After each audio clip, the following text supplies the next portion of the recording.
barren landscape. The unknown to most people because it has been quite a bit since it all went down, but probably like global warming and shitty things like that that cause worlds to end in all of those games and shows and movies. It's happening here. The oceans, the last one pretty recently drying up. So sorry, Anne Marie, but we find ourselves in the thirsty wastes that there are just sand dunes of orange and brown sands blowing wild sandstorms. They just like picturesque views of the large rock outcroppings and mesas in the distance. And in between, you can just see the dust trails of cars as they zip around, and maybe even the glow of magic, because we still have magic, y'all. There are, various crystals and abilities and things that people can still kind of harness the energy of, that some of the tech is still operating on. Well, also, things like gasoline and the likes are very, very hard to come by, but still around. But the most precious thing is water. But thankfully, everyone here finds themselves in an outpost called Sunshade's Embrace. And while it is not very big of a outpost, it is the largest in the area and the most secure. And part of that is because of a water well. Deep down in the rocks, there is an aquifer that y'all are able to tap into. The water is still very rationed, it is still very sacred, but at least for this outpost is the only reason you are all alive and here. And I think we'll start just kind of to showcase some of the areas of this outpost as well as our characters themselves in the Scavengers Bazaar, which is what it sounds. People will go out on adventures and, go out scavenging old ruins as the sands are always moving. The wind is always changing things. Things become uncovered, things get covered again, and there's always new things to find. Or maybe they bartered from another outpost for it. Maybe they stole it from some people. We don't really ask a lot of questions these days. A canteen's a canteen, and I don't care who had it before. But this area is the hub of life for the Sunshade's Embrace. I should have named it something without so many S's because I have so much trouble with S's.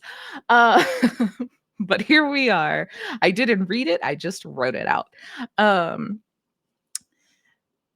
it is booths of various different wares and people and foods and music, and just if you're coming to socialize, this is one of the many places you can kind of go, as thankfully y'all aren't really in a like very rigid society. It is still very warm, it's very welcoming, it's very fun, it's very alive. It's like, let's make the best out of the end days kind of vibes here. But I think our metaphorical kind of camera that is snaking through for our story will focus on a individual walking through, and while they blend in a bit more in all of the wildness, probably still stands out a little bit as the sun kind of shines off of salvaged metal but much brighter of attire here. Taylor, would you describe for us what Caspia looks like as they're kind of walking through the bazaar? Yeah, Caspia is in her probably, I think I said like 22, something like that, early 20s. And she is wearing, like Taylor mentioned, this metal armor, and the fabric that she's wearing, a lot of it's like lighter colors, like whites and light tans and things like that. She has short, kind of sandy blonde hair, and is has a sword, of course. I'm sure that'll come into more description later, but of course has a sword. Um, and is kind of walking around the bazaar, like doing like what she considers like her rounds, which is like visiting this is like her favorite place in Sunshade's Embrace. So like she likes to go around and like talk to different vendors who are here, and like she has like a vendor that she's friends with that she sometimes like brings like pieces of scrap that she found in the waste. So probably like looking out for Audley, her friend, and is also looking for a very specific thing in the waste or in the bazaar, which is not with her right now because she's just way too big. Caspia has a mount, which is this big, like lizard creature. If you've seen Star Wars, like the original one where the stormtroopers are on Tatooine riding that big like lizard, that's like what it is. A little bit more gecko-like, but like very similar vibes.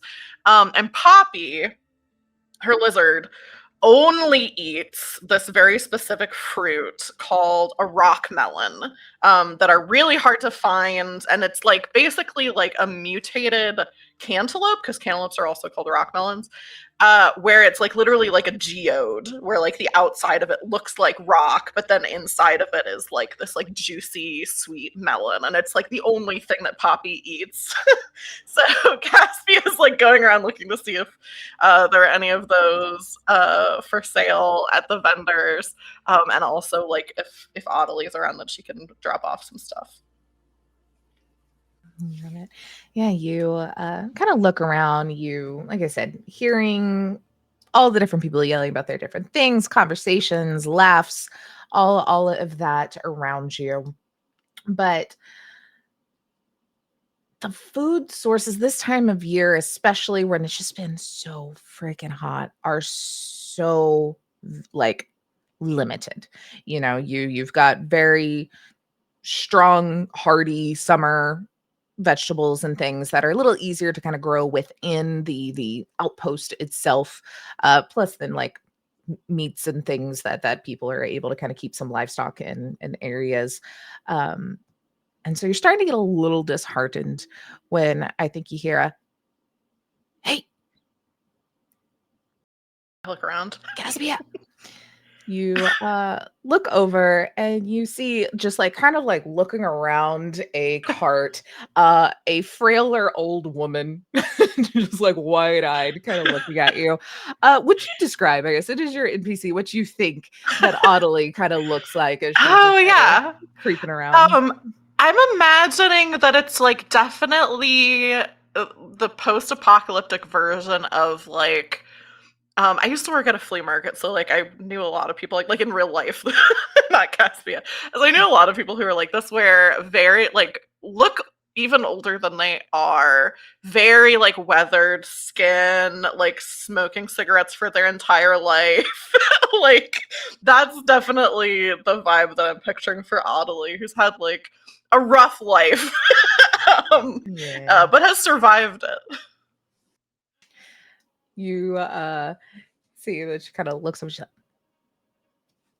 does little hand wave and kind of like dips back into where her actual stand is. There's probably, she even had her little goggles on, some like machine oil and grease like kind of around Yeah. where the eyes like moved it.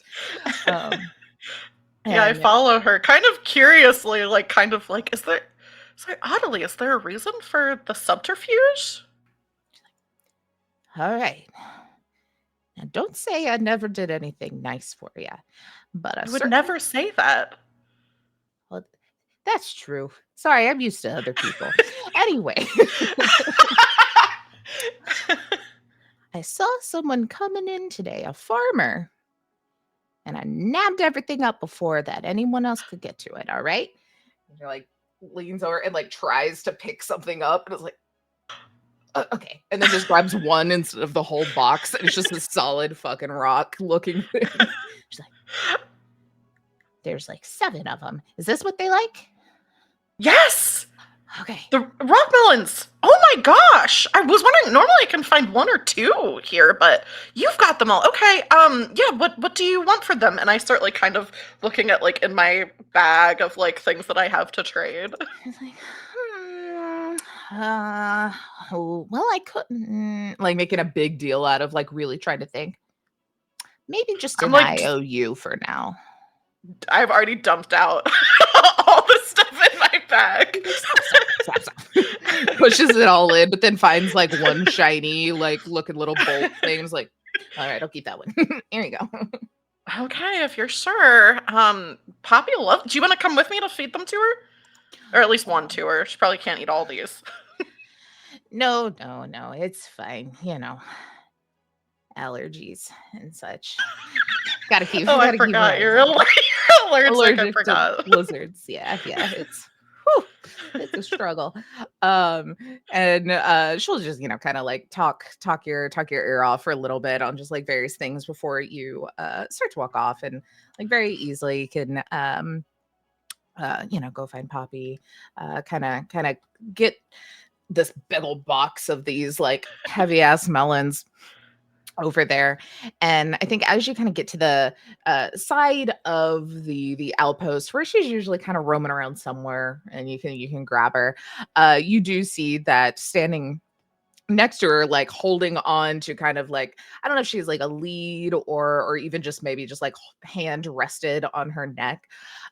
You see the matriarch of the outpost. You see a how did I want to say it? Aliana Storm Rider. She is a very tall woman. Um, you see that, like, I mean, as big as probably this mount is, she's still like a couple of heads taller as she kind of stands. Like, we're pushing like well over 6.5 like feet, and then also big old boots, you know, Yeah. to get through this. Um, and she just kind of looks at you. She's like,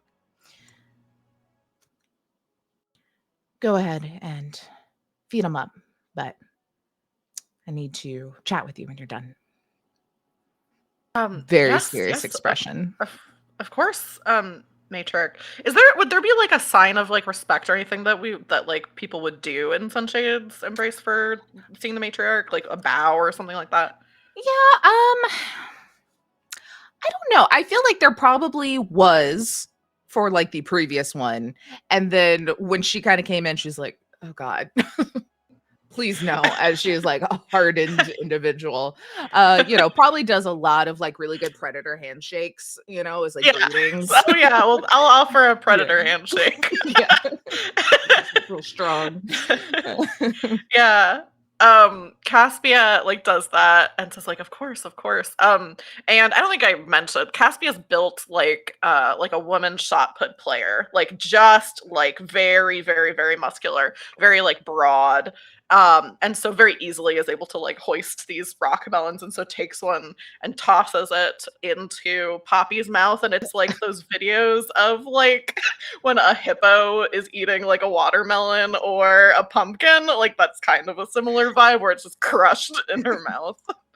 Shards of like what look like rocks shooting out to the side. Yeah. Love it.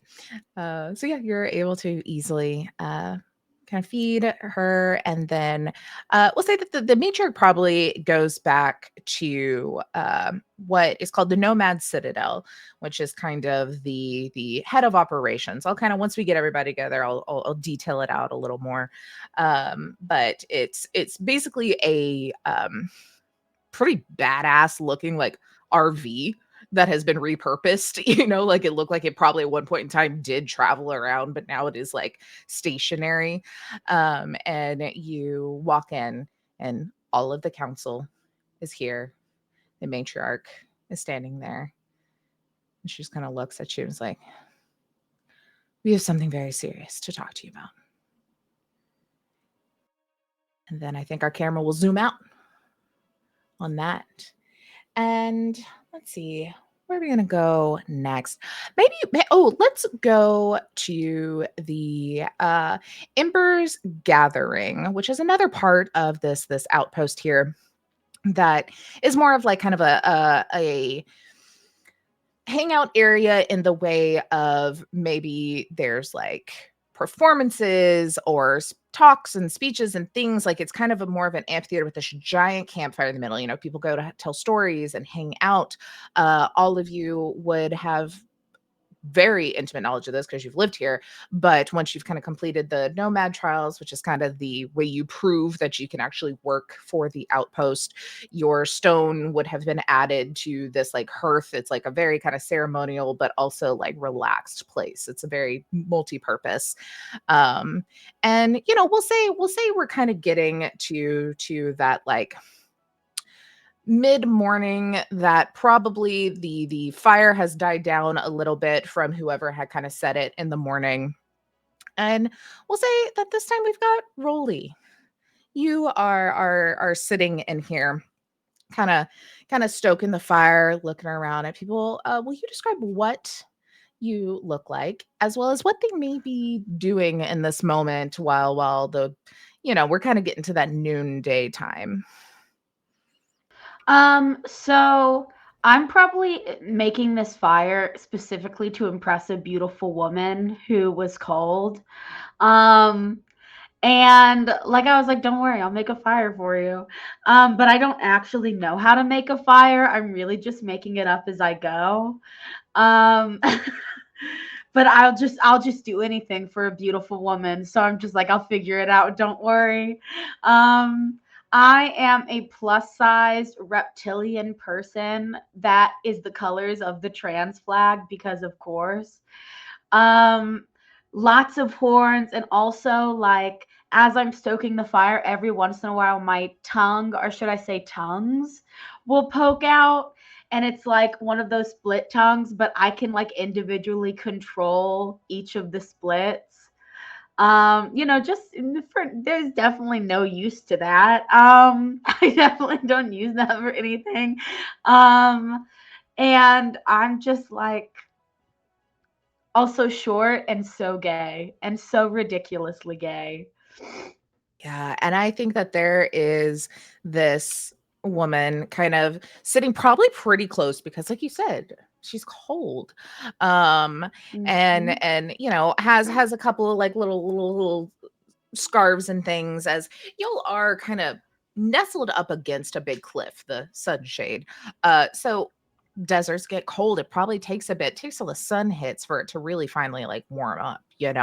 So she's shivering, like probably just like tall, has like just that perfectly tanned olive skin, like the long like mermaid hair going on, just like blowing in the wind, like golden eyes eyeing everything that you were doing, especially the tongue is like okay. Um but then there's like, I thank think you as I get so the much. fire going, what? I'm sorry. She says, thank you so much, but continue. No, no, no, no, no. Of course. I think as I get the fire going, I go to sit down next to her and I go, I'm very warm. Like here, and then I like put my arm around her. Like, oh my gosh, that's really nice of you. Like, I've never had anyone like take time out of their day to like build a fire and like one this well. There's like one little flame. It's amazing. Hey, listen, stick with me. I'll take care of you. Don't worry about it. Oh my gosh. Well, this is so nice. Look, hey, I don't know if you have like any plans tonight, but like a bunch of us were thinking that maybe we would like kind of go out onto like the mesa on the edge of town tonight and like look at the stars because it's supposed to be like super cool. And, I just get so cold so easily. It'd be nice to maybe hang out more with you Um, closely. do I have any plans tonight? As of now, nah. unless you think you do. I just canceled all of my plans because that sounds amazing. Like, oh my goodness, thank you so much. Also because I can't think of it. Chat, name this woman. Um, someone give me a name in chat. She's just kind of like looking through the like eyelashes, kind of like up at you. She's like, I can't wait. That sound the whole night I, was I just made. I take her chin in my hand and I go, it'll be hard though to pay attention to the stars when your eyes are right here. She just like swoons, like cartoony, like, oh my gosh. She's like, I how have we not hung out yet? Why is You this? know, I don't know, We're but getting a little hot now. She takes off the scarf. she takes off the scarf. I, Stop it. um, Stop it, Ashton. Stop it. what did Ashton do? Wait, I have Taylor. to know.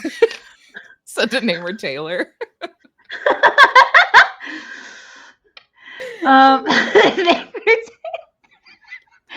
um, I think as she says, it's getting hot now, I go, well, I mean, if you need a moment away from the fire, I know a nice, cool place where we won't be interrupted. She's like, oh, okay. And like kind of like stands up, kind of gathers her things.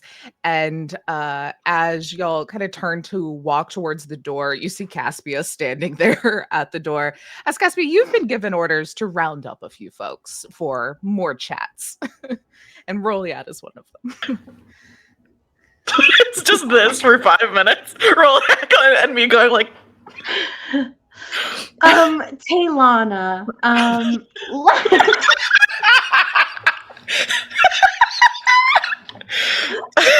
no one gave a name, so I have to make one up. I am so excited to see you to look into your eyes at the stars tonight, because who cares about those? But it looks like my friend needs something for some goddamn fucking reason. So I will see you there, and I'm very excited to continue our conversation. Okay. I am also very excited.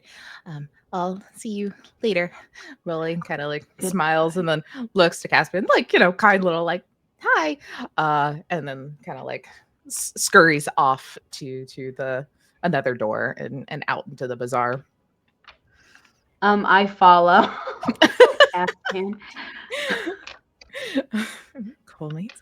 The camera will say zooms back out, and we'll go to a little bit of a different scene here as it goes up that big ol' cliff I was talking about that kind of overlooks this area up to what is called the Scorch Watch Overlook. There's like a little police system to kind of get up there. Some people like to like show off and see if they can climb it. That has ended poorly quite a few times in history, but some people do make it, it's like a thing. But usually, whenever there's maybe concern for a storm or concern for bandits or anything, someone will be up there. It's not always manned, but pretty frequently. And currently, I think there is one individual that is kind of sitting up, and once you get to the top, it's pretty much a flat kind of mesa, but it almost has what's kind of a like fire tower of sorts, not as high up, but it's a little bit of a room with kind of this big wraparound porch, very like crow's nest-esque, which I feel fits.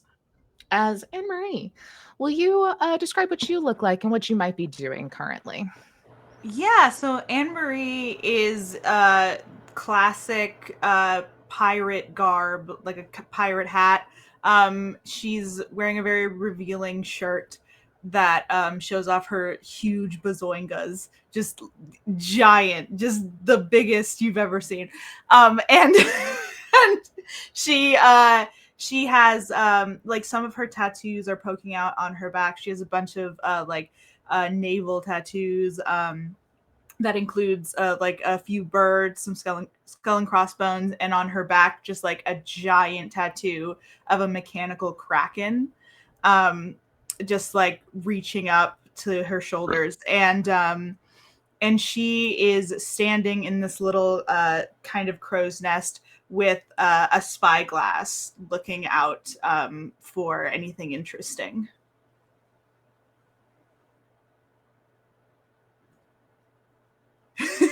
I'm muted. Sorry, I muted so I could yell in Discord, but now I'll just do it in real life. I'm so mad. I picked out so much good music and specifically theme songs for each person's intro, and none of them will play. Only one song will fucking play of all of these that I've put in there. And Ashton's had the coolest piratey sound, and I couldn't. No. I spent like 2 hours today listening to music.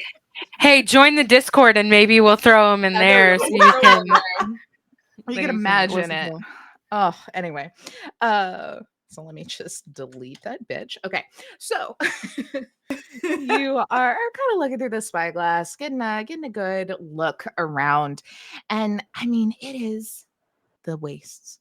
There is not a ton really ever. I mean, you can catch some animals and some birds like here or there. Obviously, some people kind of coming in and out. You've watched as quite a few of the different outriders that have had scavenging jobs today have flown or drove out. And you can see the dust kind of kick up behind them. I would say that you do kind of look off to one side. We'll just say like a little further into the east, kind of on the other side of the big mesa from the outpost itself. What looks to be maybe like a sandstorm that is kind of starting, which it doesn't look too dangerous currently. And if it is coming from that direction, the mesa is going to protect the town, so you don't like worry too much of it. You kind of take note that it's getting a little dark. You see some things kind of starting to kick up there. But one thing does stand out to you as interesting, and it's not as much the view at first. You hear a buzzing, like a mechanical whirring, kind of echoing somewhere. Is this a noise that I would recognize? It sounds like a plane. Yeah, okay. I mean, I'm gonna look up. I highly doubt that I'll see anything, but I'll look up.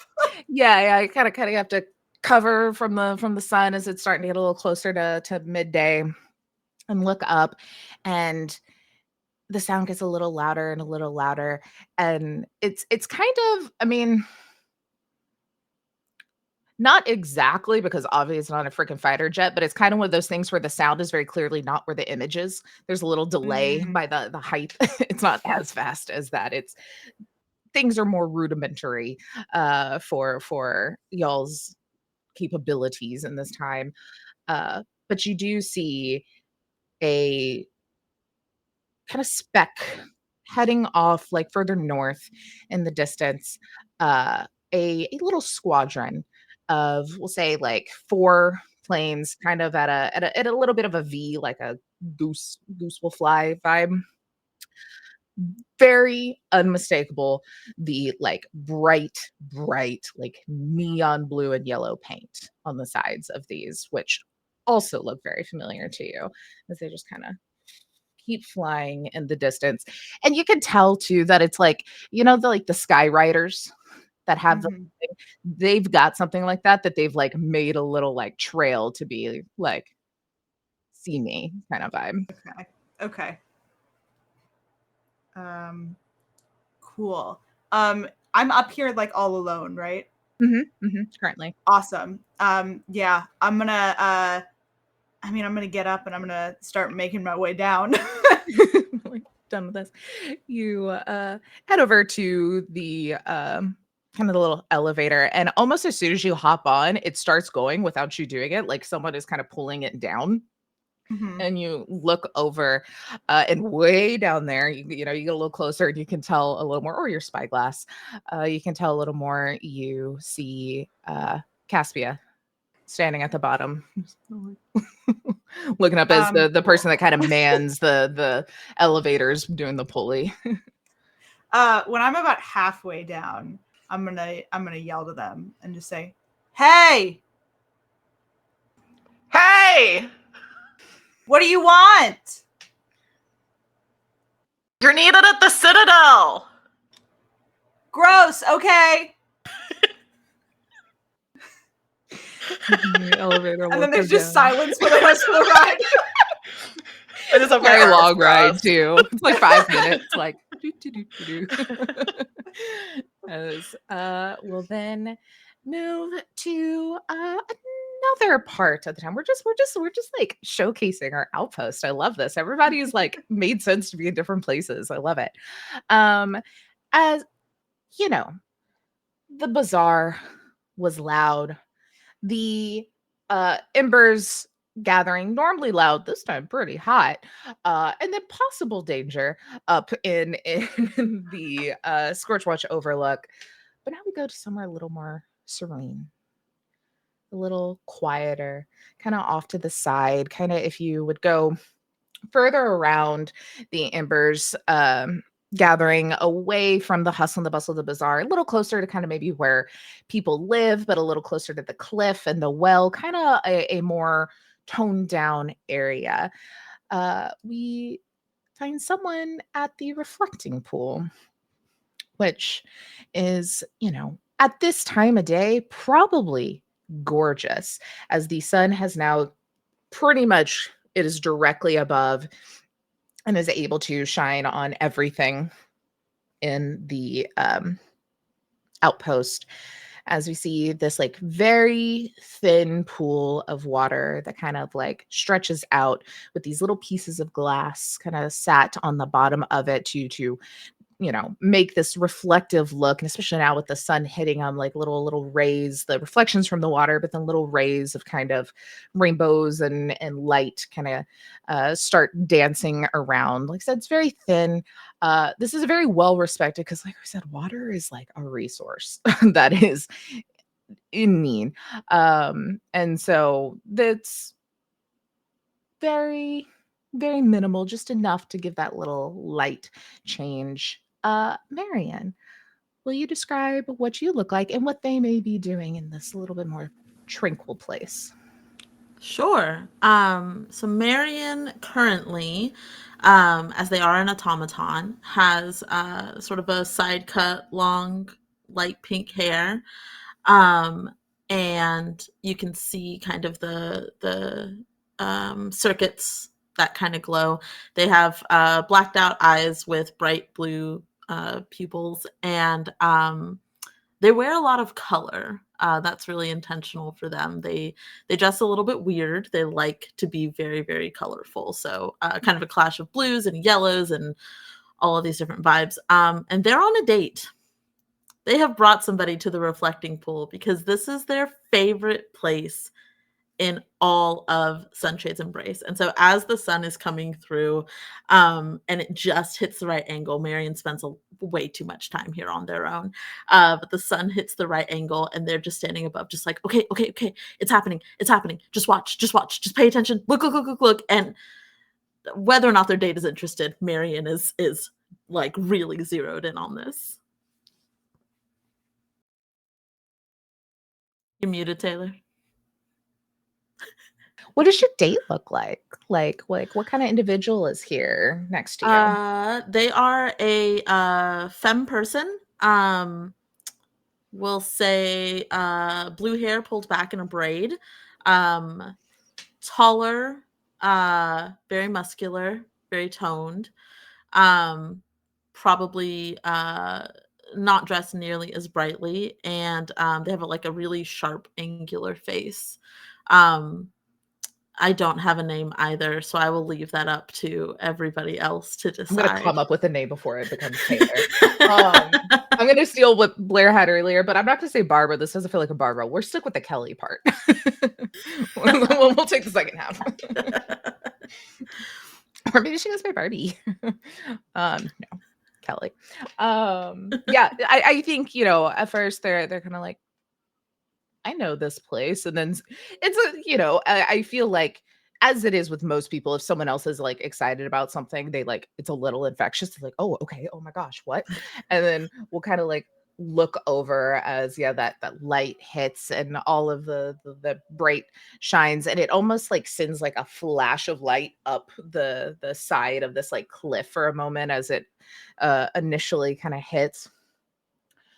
And they're kind of like looking and watching, and you can see in the glass not only the reflection of the sky and the cliff and the things, but yourselves in various places, very like kaleidoscope or like disco ball kind of vibe of just different areas.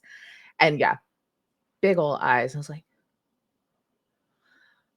I've been here for 4 years. I've never been here this time of day. No one ever is. It's my favorite time to be here. And it's so quiet. You can't tell anybody. I never want this place to be crowded. I get a little overwhelmed in the crowds. Honestly, same. And like, look, I love this community. It's like also like close knit, but oh my God, it's so close knit. Like everybody knows everybody and knows your business and then wants to talk to you, and you go anywhere and they just like, and she just starts to kind of like ramble and that like making herself anxious thinking about it. I think Marion will kind of like reach out and like very gently grab Kelly's hands and I get it. I get it. There's a couple of people who are just a little bit intense. And I think that Marion, as they're talking, kind of their hair kind of starts to shorten a little bit, gets a little bit darker, closer to Kelly's color, as kind of almost unwillingly, they kind of start to shift their image to reflect a little bit what Kelly looks like. Like, I think like kind of subconsciously like put a hand out to their hair, like kind of noticing. And then she's just like, oh, well, secret is safe with me. This is really cool. Like, I don't want to like encroach on your space, but do you mind if like I come back just like by myself every once in a while? Yeah, of course. You can even, I mean, if you want to come here with somebody else, that's allowed too. You can like it's a really good date spot. This is kind of a date. I don't want to make it weird. I'm sorry. I really like this space. Grabs your hand too, the same way that you grabbed hers. It's like, no. How about if I come back again, I'll make sure it's another date with you. Yeah, okay. And Marion tries to smile. Their smile only goes so far up on the left side of their face because there is a long crack that runs from hairline to jawline on that side of their face. Smiles back and is like, so what? This is beautiful and we can hang out here. But like, what else do you do for fun around here? Like, I feel like I'm always working. I never get to like, unless it's the big group things, and we've been through that. For fun. Yeah. I think that there's a racetrack. Maybe. Okay, but you don't go there. I don't get out much at all, really. I mean, I'm kind of always out here. I kind of live out here. Obviously, I live here, but Me too. Yeah. Well, if honestly, this isn't gonna, what I'm about to pitch is not gonna top this. Literally, this was beautiful. But later tonight, a few like friends and I were gonna go out on the outside, same pitch, go outside on the outside of town. The stars are supposed to, I think they're supposed to be like meteors or something. It's just like a few people, much more relaxed outside of town where it's quiet. And there's so many pretty stars. It's easier to see away from the lights. Not that it's too difficult here, but you know. That sounds fun. I hope you have a good time. She kind of like giggles. She's like, no, do you want to come with me? Oh, yeah, that'd be great. That sounds awesome. I would really love that. Okay, cool. Well, like I said, I have to work all the time. I do have to go do that. You don't seem like it, but I'm gonna ask, are you much of a hugger? I've seen people hug. I think it would be interesting. Hold on, you've never been hugged? No. Oh my goodness. Okay. How do I have to, you've seen it. I don't have to like describe it, right?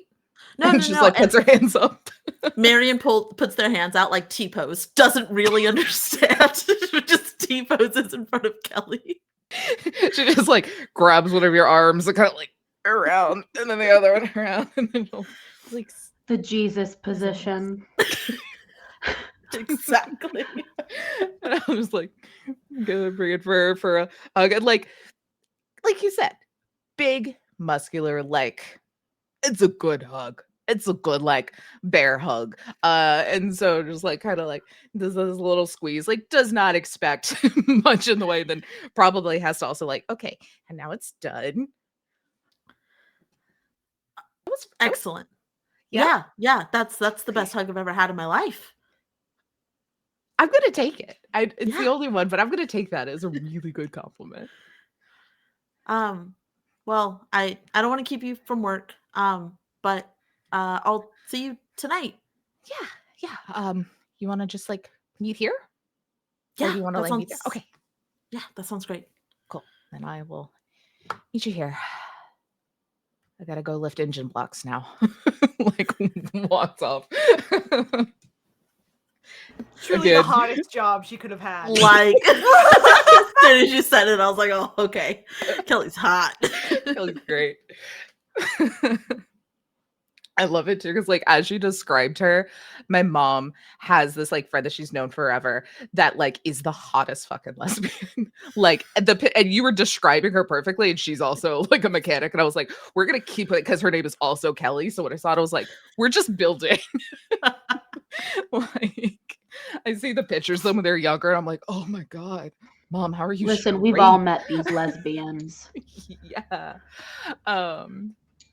And kind of like turns walks off, does a little last little like look back, like smile and a little wink, and then continues. There's like a weird whole head twitch when Mary tries to wink back, but they get there. They get there. And then you kind of turn back to the pool and look back down, and you see your reflection, and then also Caspia's reflection in some of the glass. I'm waggling my eyebrows so much. Marion like very quickly jumps back. Hi, Caspia. Hi. Sorry. Sorry to interrupt your date. Looks Yeah. like it went well. I think so. I think it went pretty well. I took a lot of notes. I'm gonna have to sort of go over them later with some other people if you want. If you have any insight or opinions or anything. I mean, yeah, I would happy to go over your notes with you. I haven't really dated that much, but I know Kelly a little bit, so. Okay. Yeah. That sounds good. Are you here on a date too? No. I'm actually here to get you. You're needed at the Citadel. There's kind of a big thing happening. Ooh. Okay. I can. Okay. And Marion stands up significantly straighter. Hair goes back to its normal length, and they almost like very immediately start braiding it so it's out of their face. Kind of shuffle their clothes to straighten up. I'll be there. Y'all turn to head off as we find our last member here. You happy, Blair? I didn't pick you first this time. I'll let you relax. Thank you. Thank you so much. I was waiting for it. I was like, oh shit.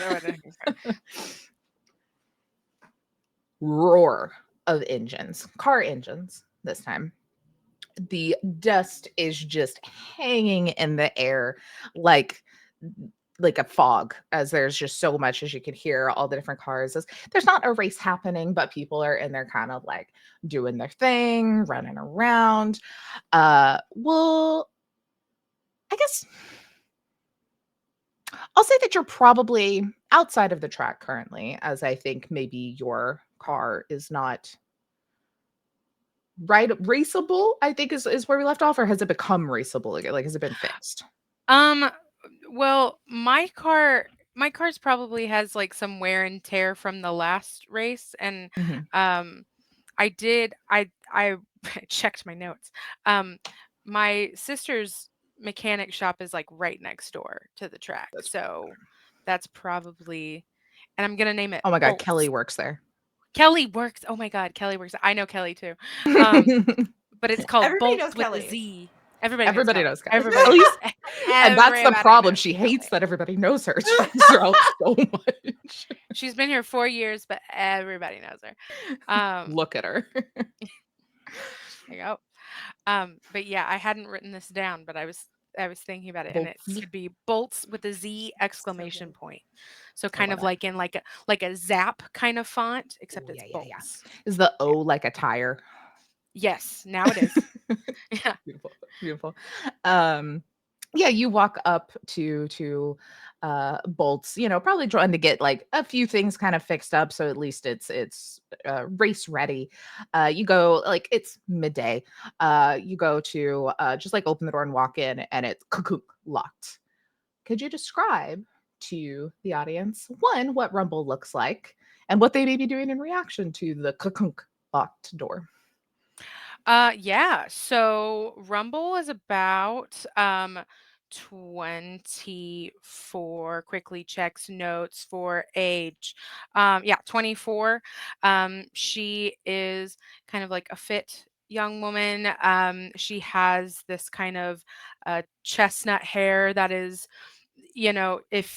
if she took a shower today, she just let it dry naturally, so it just has that kind of like half straight, half wave with it. Um, Not really done up.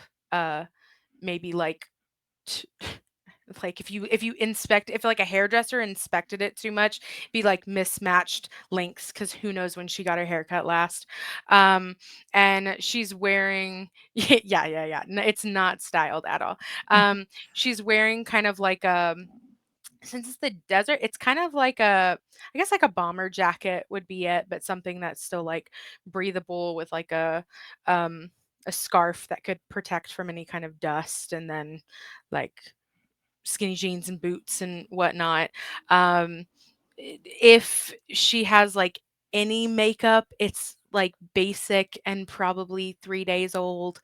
Um, then she has like a big kind of like scar across her eye, and then one that kind of curves across her chin, kind of right there. But it's pretty faded. I guess faded in that it's like not fresh. It didn't happen like yesterday. So yeah. And in response to the door being locked, there's a look alike that isn't normal and probably will sit there for too long just trying to like shake it open, like this is Yeah. so wrong. My brain can't compute why it's not working. And then it's just gonna go, "Eh, yo, risky," and is just gonna start shouting for her sister, Yeah. um, to see where she might be. You start shouting, and then you hear the sound of keys kind of clinking behind you, like a Mm. little shake of a key. And you turn around to see Kelly walking up to unlock for the day. And she's like, "Oh, hey, Rumble, what's up?" Just kind of Uh, walks past you and unlocks everything. Kelly, always nice to see you. Um, where's my sister? Did she not tell you? She like went on. No. Oh, there was like some salvage that like kind of the sand moved and they went out because it was supposed to be like some machine shit. It'd be great So if she told me the shit, but no, she never does that. oh, I just get to it's been find out like from 3 days. Okay. Okay, I've been busy. So yeah. But cool. Okay. Do you know when she's supposed to get back? I have a vehicle that needs to be worked on. It looks like. And also I miss my sister.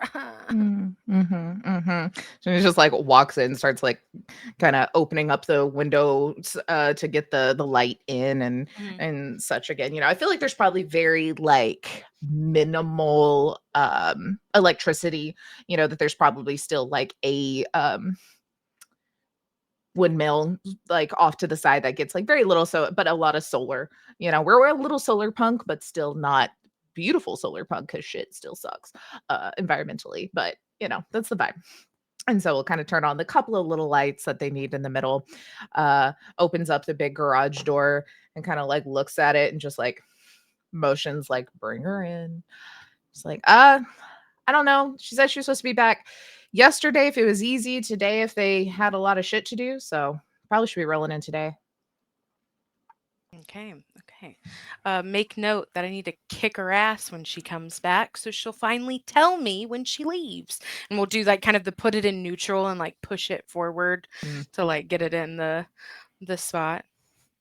yeah. Like immediately, not even like stopping, does not even question, is like, whatever, like you're the boss's sister. I'm sure you pay or don't. I don't care. I still get a paycheck. Like flings open the hood, starts To kind of looking pay? through. No. Yeah. Internal or external problems we're fixing. Was making a weird sound when I finished the waist, kind of like, like one of those weird things. I don't know. Okay. Just like Um, immediately just starts jacking it up. It's like, oh, okay. Yeah. I can get this done in like 20 minutes. oh, perfect. Okay, cool. And then if you feel so inclined, if you have nothing else to do, you can like wash it and like clean the windows and like scrub it up, make it look nice. Yeah.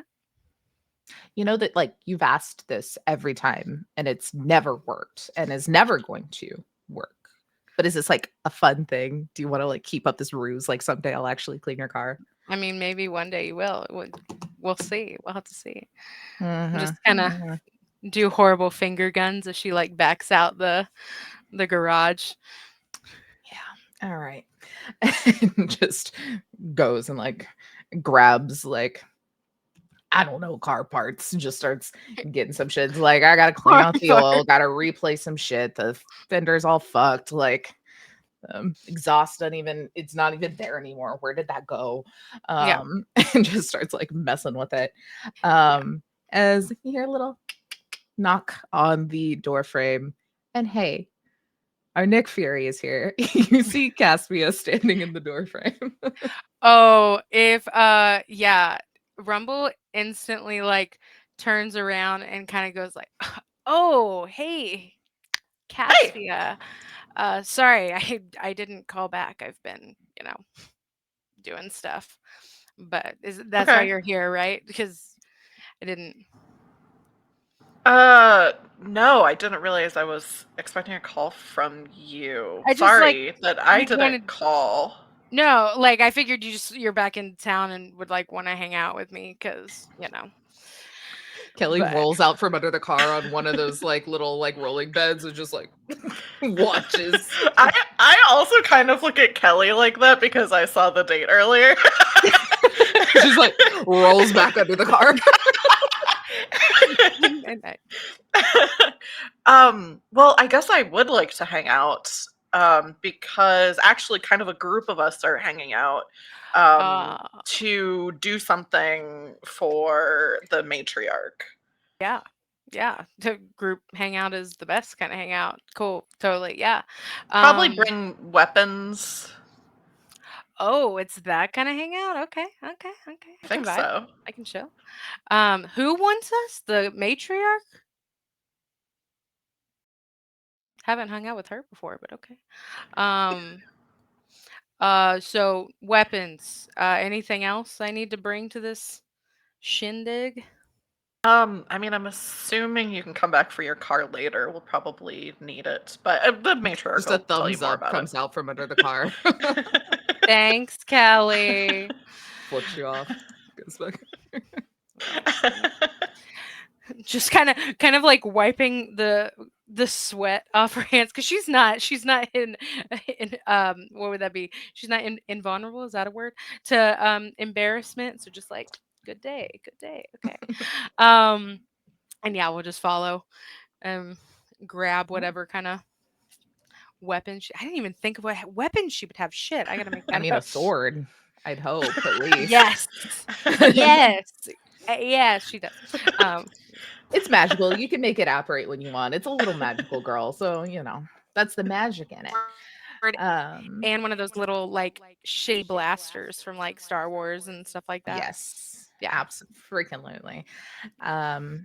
So with that, you all have now congregated. The few of y'all that had been previously picked up, maybe kind of just hanging out in the bazaar, killing a little bit of time till the whole group is together.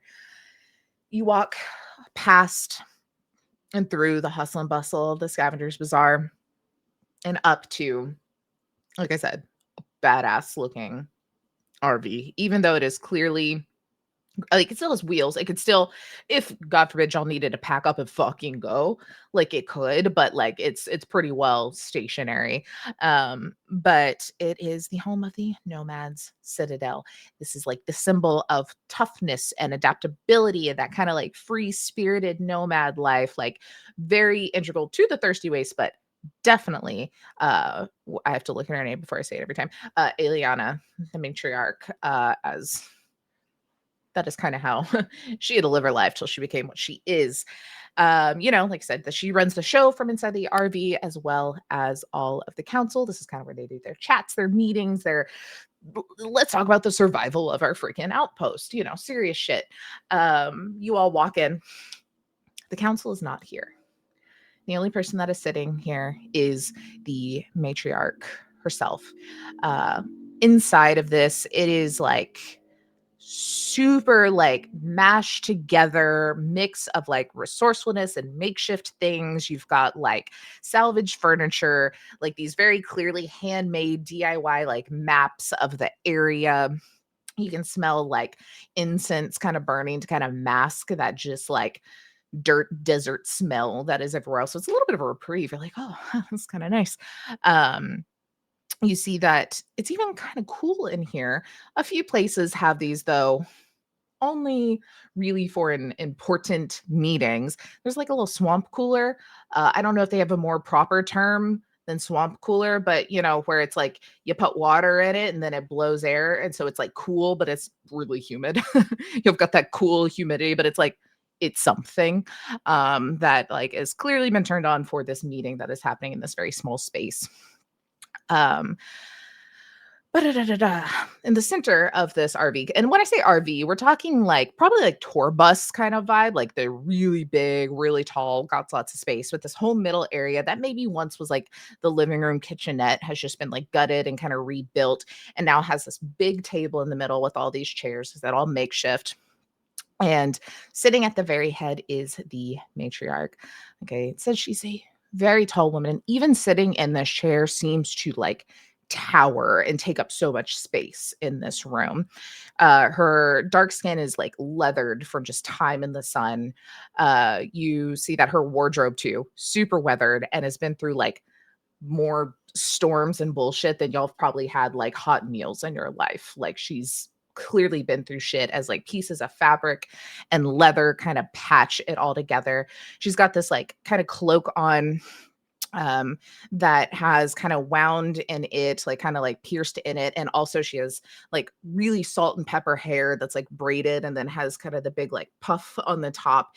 And in the braids and on the cloak, you can see like little trinkets that are like bits and bobs of like old machinery and like things that very clearly mean something to her, something from like ups and downs, survival things, as none of it super makes sense. Like there's one that's just like a jagged piece of metal.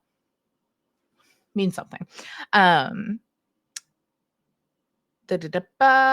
Oh, and of course, because she is a fucking badass, the most telling thing that she is a fucking badass and have seen the like dangers of the Thirsty Waste like up close and personal is this like eye patch that covers her eye, and there's still just like scars running all around it. Like it barely hides the scarring from some incident that happened all on like the right side of her face. Her other eye, perfectly fine, and it's just like desert gold, like piercing color. Kind of looks at you all once over very sternly and seriously, when like after a bit softens and a little bit of a smile, and not like a happy smile, but a like, hey, hi, like how you smile to like someone at work where you're like, we're not happy we're here, but we're gonna coexist, that kind of smile, and then we'll motion to the seats at the table for you all to sit down. And I think that is where we will take our first little 10-minute break. We can all stretch our legs, get something to drink, get a little snacky snack, a lot more to drink because we thirsty, y'all. And we'll be back in about 10 minutes or so. So, BRB.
Thank you. Now I have a beer. All right. Anyway, We love those he, him lesbians. Classic Those Matt. Kian I support you. I'm sorry, y'all. Enjoy it. No, don't ever apologize, Matt. I love you. And now we got a Oh. speaking part, and we're gonna have to pay him more money. Oh God, yeah, his that's ego is true. gonna go And through you the know, roof. men are so whiny about that too. Oh no, I need to get paid.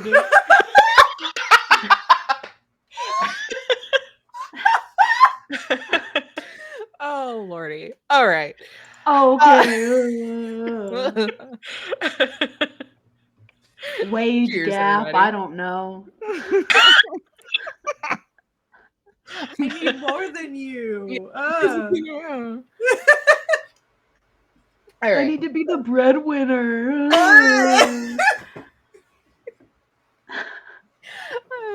So Liana just kind of looks at you all after all this is these looks are shared and such. And she's like, so, and kind of pulls out from like a little drawer under her side of the table and puts the map there and is like, that is where the salvage was reported. So they were, here's a few possible tracks that they went, but let's be honest, this one's is the easiest. So unless something very clearly would have deviated their path at either way, go this way. And it's like if I don't know, I kind of leave it up to y'all. I know Rumble, you have your car, but like I said, I am looking optimistically that you are just going to have to tow them and their salvage back. So we do have the larger vehicle if y'all would rather do that. Or both. I don't know how many others of you can drive. You can if you want to. You can decide. I can steer. Rumble does look at all of you and says very seriously, we're taking my car. Great. At least. Oh, yeah, say at least, because again, Wait, are you're we probably bringing Polly? back. Oh yeah, my lizard. Yeah, I can ride my mount. Yeah, you I think I can. look at the other. I look at Rolly for a second, and there's like no expression, but then I do wink.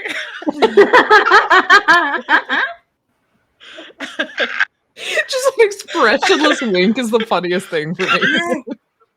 For some reason, it just turns me on extra that it's expressionless and then a wink.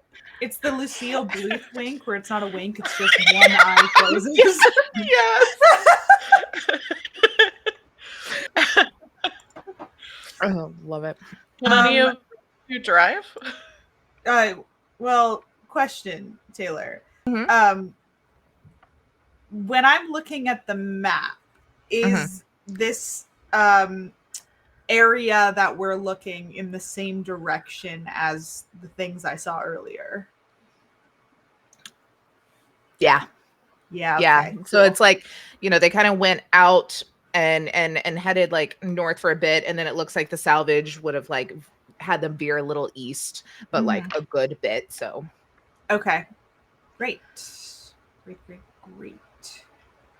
Well, I don't have access to a plane, do I? I'll I say could find one. for ease, you have access to one. It is not currently flyable. Yeah, that's fair. Yeah. So it can. There's nothing plain about you, Anne Marie. Gay. I say looking directly at your huge bazoingas.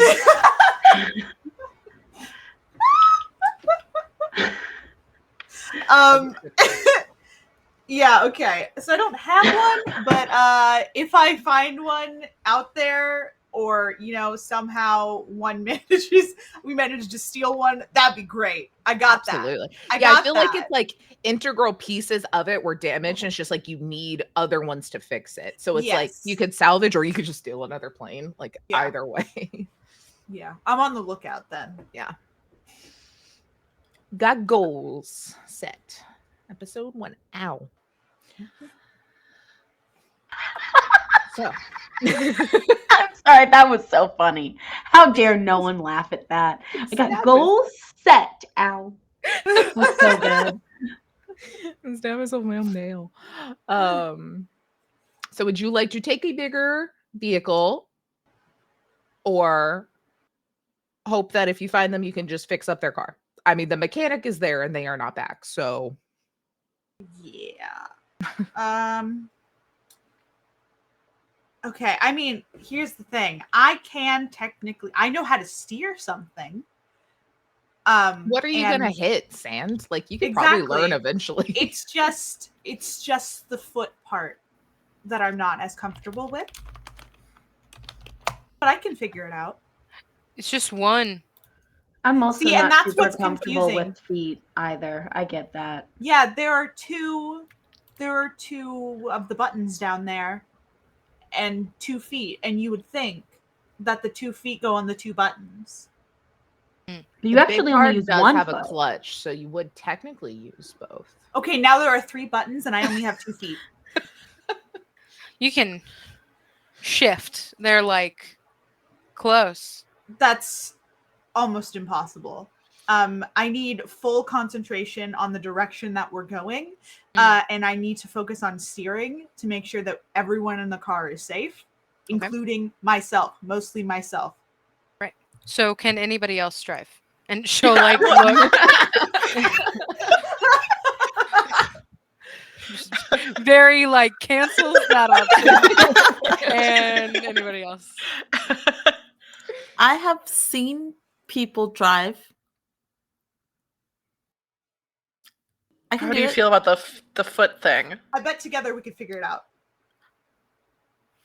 I agree with Anne-Marie. I'll steer and we'll figure out. Like maybe I'll sit on their lap. They do the foot part. Like there's this moment of just like the face expressions start to glitch because Marion is like, "Oh no, pretty person on my lap, don't know what to do." The issue with that, Anne-Marie, is that if you're already like sitting on someone's lap, I think your boobs are really going to get in the way of the steering. That's fair. They already do most of the time. Yeah. So I think you can't double up with that. Rolly, you can just be the seatbelt. That, I'm into that.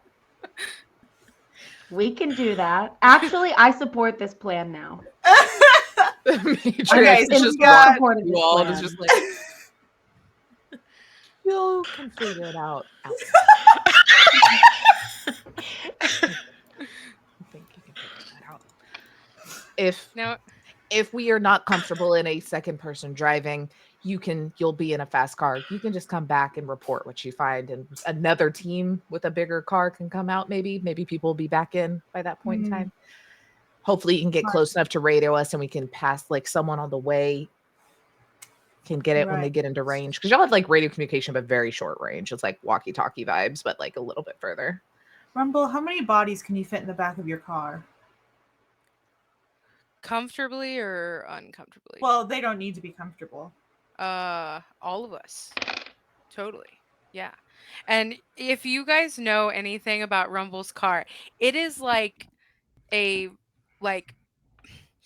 think the body of it is very like one of those like like a combination of like a dune buggy and like Herbie Fully Loaded like buggy type thing, but then it's like dangerous. It bites. So there's like a gun on top, and then there's like spikes on the wheels, and then in like the back, like it probably has one of those really thin like trunk things where you could only stick like a skinny briefcase and that's about it.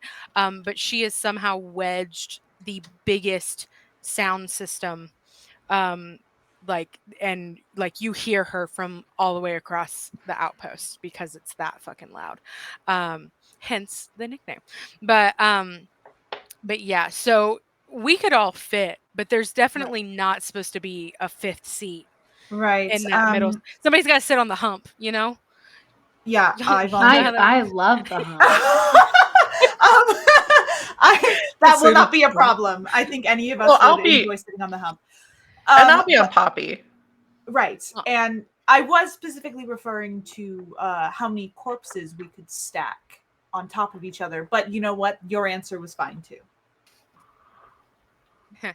Yeah. And Rumble's gonna kind of ignore that a little bit, and is gonna kind of leave you with a lingering, please shut up, and like look away, just like, that's my sister. We're talking about hello. Well, I mean, I was talking about the people we're going to rescue, but also if we take revenge, I think it would be a great idea if we brought their bodies back and then maybe stuck their head on a pike.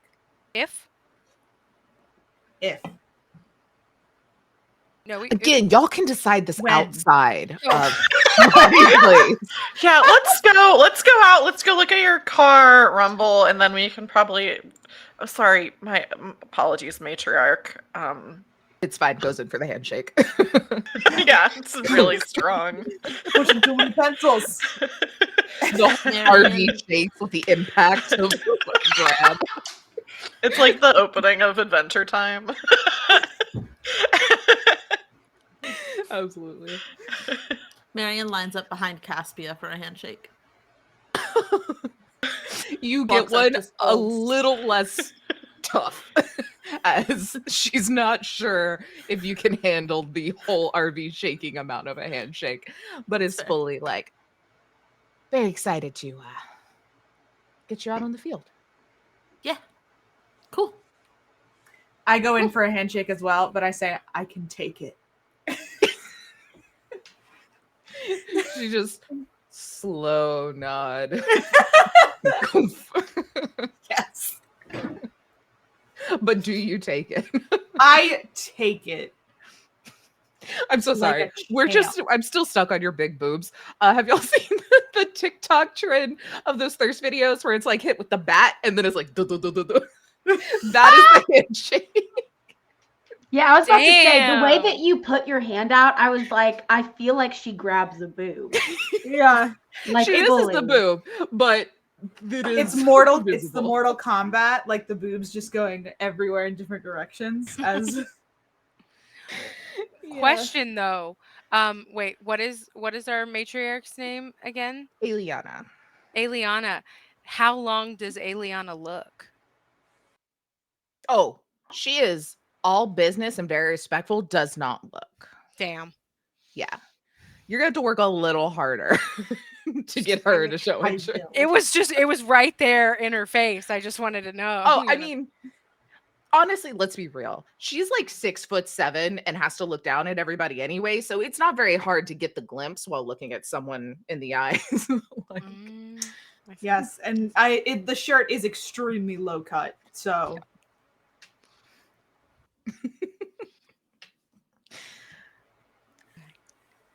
You all head out. Those who wish for handshakes get them in various intensities. Eliana kind of gives like maybe like also a similar kind of like squeeze that Caspia did like on Rumble's shoulders as you're like walking out. We'll say you're like the last one to walk out, like on your shoulder, and then kind of gives you this like, it'll be fine, and then shuts the door behind you. And you all go check out the car. For ease, what do we decide? We all cramming into the battle bug? Yeah, I feel like we have to. And then Poppy is just so fucking fast that you just keep up. Yeah. It's like a Tasmanian or not Tasmanian devil. Those lizards. Who goes fast? Oh, the ones that run on the water. Yeah. Oh. Yeah. I was trying to think of the Looney Tune that is at the Roadrunner. Roadrunner. Yeah. Poppy, so with the Poppy is from the devoted thing, loyal steed. Then you get the steed and you get to name 2 strengths and 2 weaknesses. So the strengths for Poppy are mental bond and fast and agile. which fast and agile are one. And the weaknesses are unusual diet and conspicuous. So that's why the rock melons.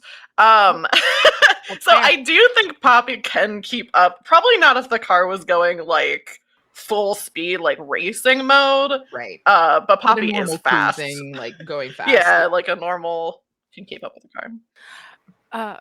Quick question. Has Kelly cleaned my car? Absolutely not. Okay. Just want to know. Just want to know.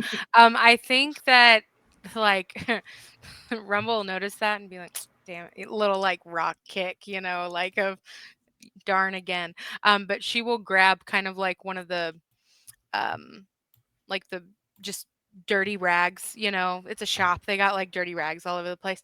And on kind of like the passenger seat where that little, I don't know what this is called on a car, but like where the side of the window, where the side window hits the front window, Oh yeah.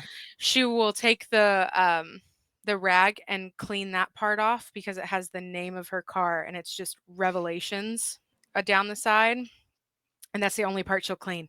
But she'll just make sure that that's there. You guys can see that it's pretty like painted too. Like it's got flames on it. It's a fucking Hot Wheel. But there's flames like from the bottom and the top, just like raining down.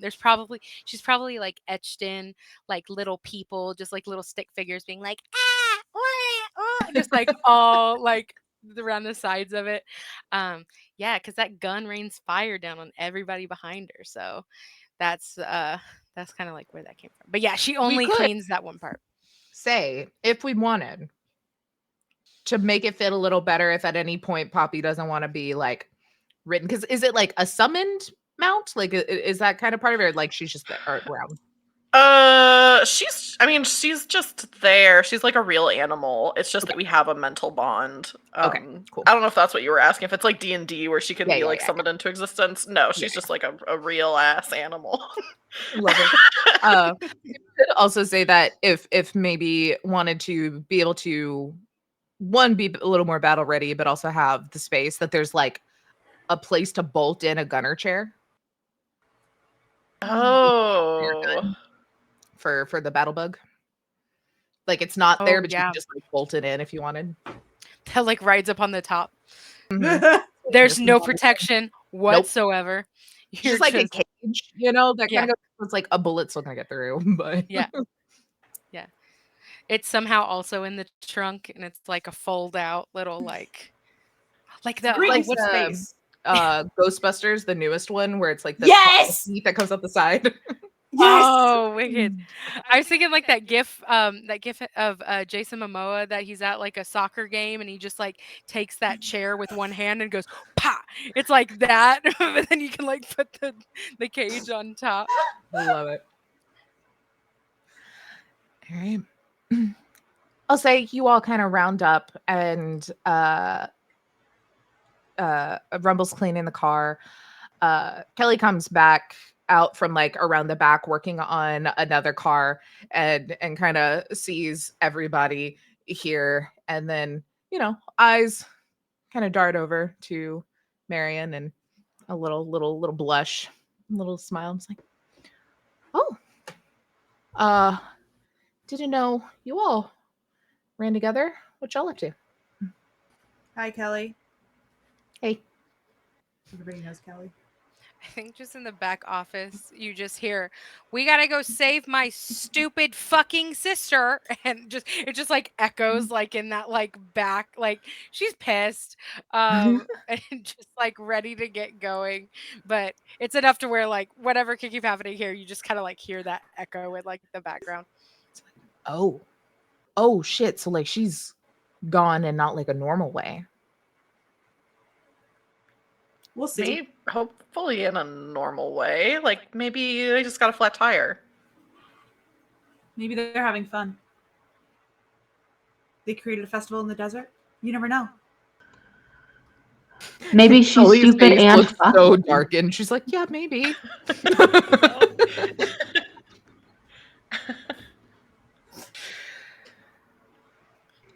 Cool. Every time. Yeah, Oh, go ahead, Kian. I was just gonna say every time that somebody starts to talk, Marion like opens their mouth and then somebody else talks and they're like, oh shit. And somebody else like they'll try again and like everybody keeps jumping in and then finally Marion doesn't really know what to do, but they have the best intentions. They pull out a little piece of paper and they write, sorry I can't go to the date. And then there's like 3 names of like people that they would recommend for Kelly. No! Does Rolly see this? Oh yeah, Marion's not subtle. Wait, okay, I grab it, I rip it up. I'm like, we're writing this instead. Sorry, babe. Have a really cool mission I have to do. Thanks for waiting on me. Wink. See you when I get back.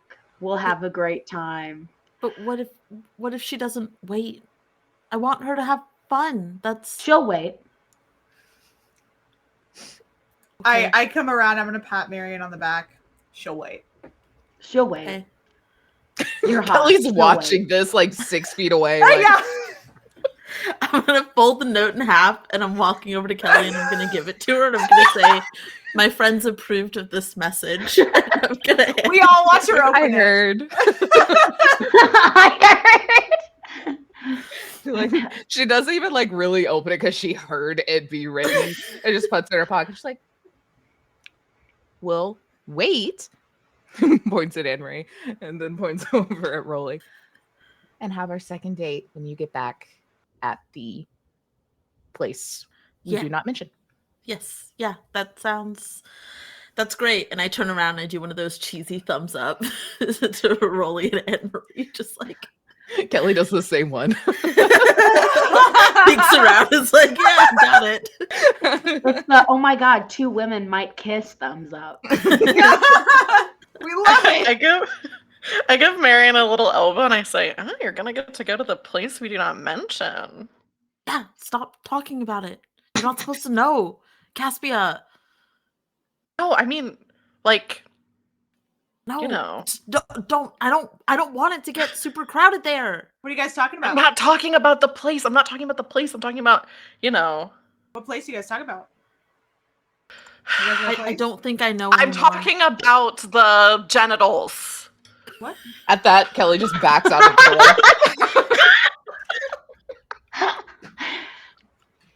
Oh, I thought you were more talking about the metaphysical place of orgasm.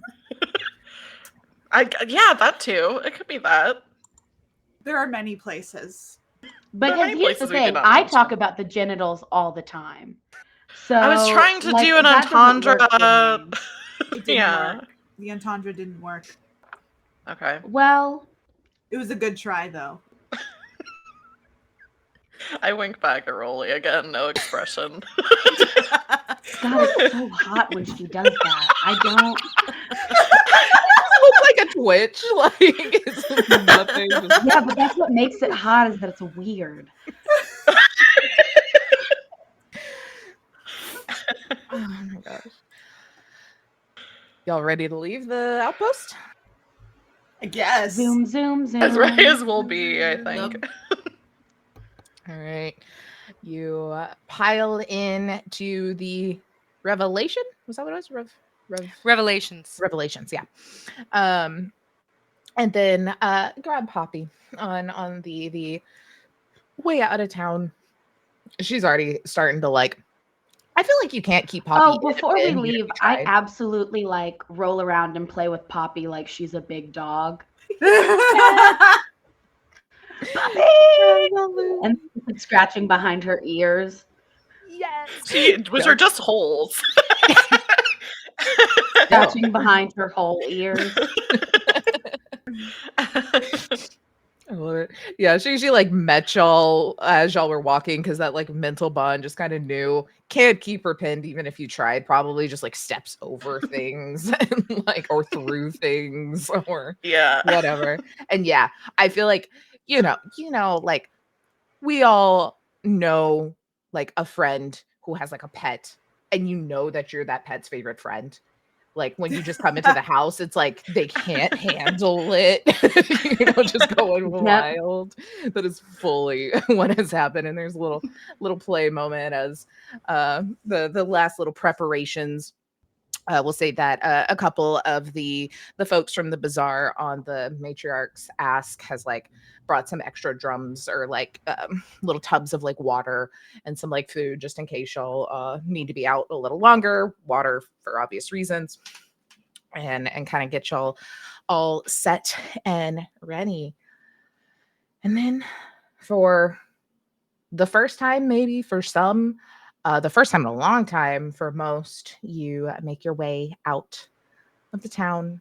You kind of this another reason that this outpost is so successful and larger is its location, because like I said, it has that one big giant cliff and mesa on one side that unfortunately you kind of have to like traverse to get on anything east, but it does do this little kind of like half horseshoe, just a little crescent on one side, and then you just have a little bit more of actual rock formations and hills on the other side that kind of keep a lot of that weather away from you, and also make it very hard for like anyone to sneak up on you. Like there's just a long straightaway to get here kind of vibe, and so y'all are having to do that long drive heading out.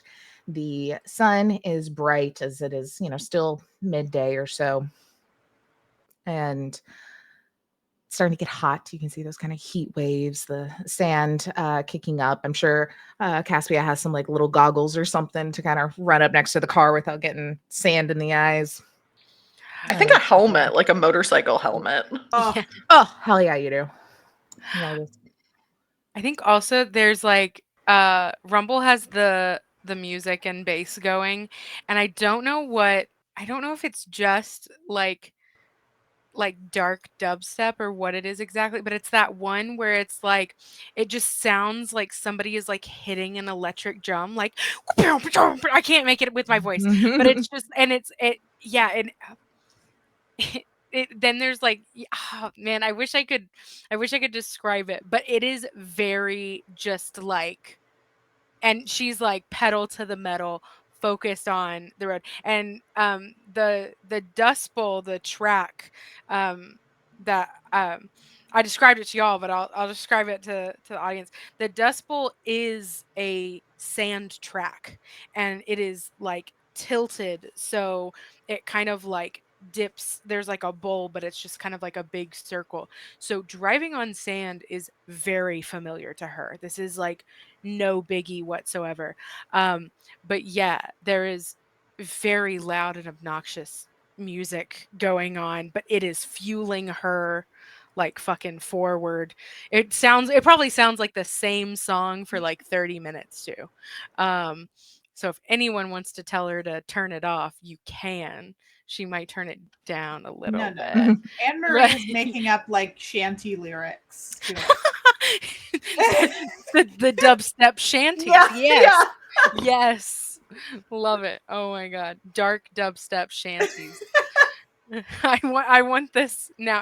Is Harp still in chat? Is Harp still in chat? Can we get that next? Please. So, Rolly is drinking a beer and like drinking a beer with his arm like around Rumble as Rumble drives, and is like burping just loud enough for everyone to hear it over the music. You said just loud enough. That would have to be so loud. Yeah, exactly. It's very loudly. Loud. It is extremely loud in this car. Wait one second. The Foley work is perfect. So good. Just jams. I really am curious how Marion is reacting to this, because we already know that Marion doesn't like being in crowds and like loud spaces. No, but there's so much to learn from all of you. Every once in a while, I turn to talk to Marion and I like burp in her face and then try to say something to her. Marion cannot, like, does not process. Just leans in, tries to, just wide-eyed, tries to really have it's always as soon as you lean in that I burp. And then That's a bad habit that Marion's probably going to pick up for a little bit. Yeah. Because they just assume that that's how okay, this is the new etiquette. This is what I am learning now. But yes, it's probably because Marion's a little bit of a kind of a pastel gay. And so it's just like this heavy music racing through the sands, and Marion's just like kind of just sitting, smiling at everybody, just happy to be invited. So I lean in and I go, so you and Kelly, huh? Marion tries to burp. I don't know if automatons can burp, but Marion You makes just an make attempt. a noise. Yeah, just like a weird garbled sound. I guess I don't know. Maybe we're gonna hang out again, and she called it a date, so I'm taking it as a good sign. Oh yeah, get it. Let's go. Yeah, I don't know what I'm getting. What am I getting? You know. Okay. Okay. Okay. Another date, Marion. Another date. Oh yes. Yeah. I hope so. To the place that we're not supposed to talk about. Catching on. Yeah, I think maybe someone should talk to you about it before that second date, actually. Because it feels like maybe no one's ever talked to you about it before. I'll ask Caspia. Yeah, I mean, you could ask Caspia. Caspia probably knows some. I would maybe talk to Anne Marie about it, or me. Just sometime. Yeah. I don't get anything. Garbled back. Can't actually burp. What is Caspia doing through this? Like, what is their like? I'm just writing out in the like wilderness like vibes. I feel like Caspia is was emotionally devastated when the matriarch said you all don't have jobs, because Caspia was like, do people think that I thought I was doing a job. Like, it's like I was doing patrols. I was like going out to the waste and getting scrap. I love the idea that you thought that was your job, but it was really just a hobby. Like, that's so funny. Like, you were out there doing patrols and no one asked you. You've never been paid. I've never been paid for this. But I think it's like that's what like the Sandswamp Guardians are like. You're gonna go back here. You're gonna do this. So I think Caspia is like maybe working for them, but not necessarily working for the matriarch. So in her mind is like taking this super seriously. Has this like white motorcycle helmet on that has like probably like piece of metal like welded onto it or whatever, and is like looking around, like scanning for any sign of anything. Like is in the zone, because it's like I have to prove to the matriarch that I do have a job. I am good at this. I like have done this training, and like really desperate to prove herself. And has a feeling that not everyone else is as serious-minded about this as she is. So it's like I have to succeed.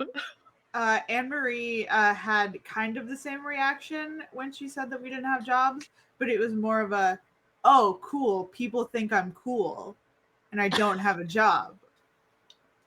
Like, people don't know that I do actually go up there and like watch out for this place. That's cool. I don't want people to think I've gone soft. People can't know that I work. Yeah. Love it.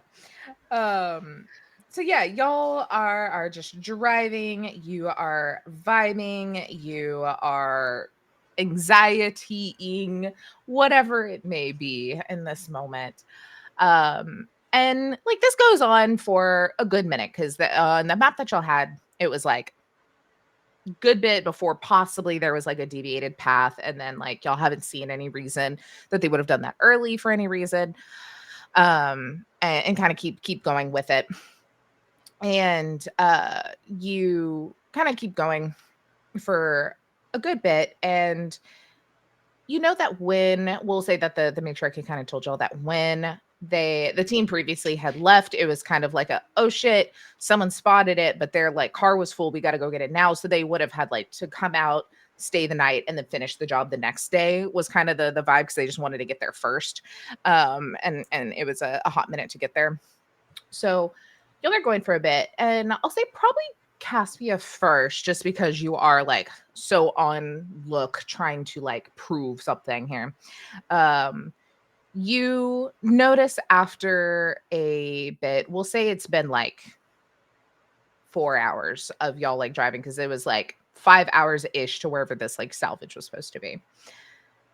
You see just kind of like barely sticking out of the sand what looks to be like kind of a camper top, like a little tent top, and like a bag that's kind of like looks like some random paper or like a clothing or something has kind of been spread out of it, kind of off to the side up next to a cliff where it makes sense to kind of camp.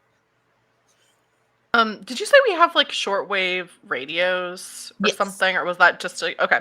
So I think I radio into the car, and say to Rumble like describe like whatever clock, like at 3 o'clock or whatever, this thing that I see.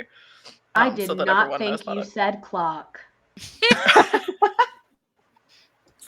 It's a dark future where people say cock instead of clock. From Rumble, you definitely get an instant like of like where a clock that is, and then straight for it, and then we'll kind of do like a little spin and kind of like if it was parallel parking, go perfectly in place. Um, but yeah, so if we're gonna stop and check out what's in the sand. Yeah, yeah. Y'all all kind of hop out of the car. Easy enough. There's, nothing stopping you, nothing in the way, no dangers you can see for a while.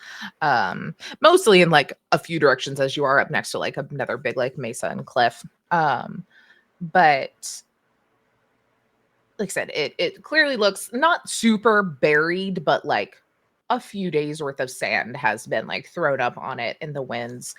And you start kind of digging through, and yeah, you find like a tent, you find like what looks to be a like the little like kind of butane like cooking camp stove things, various just like kind of normal things there.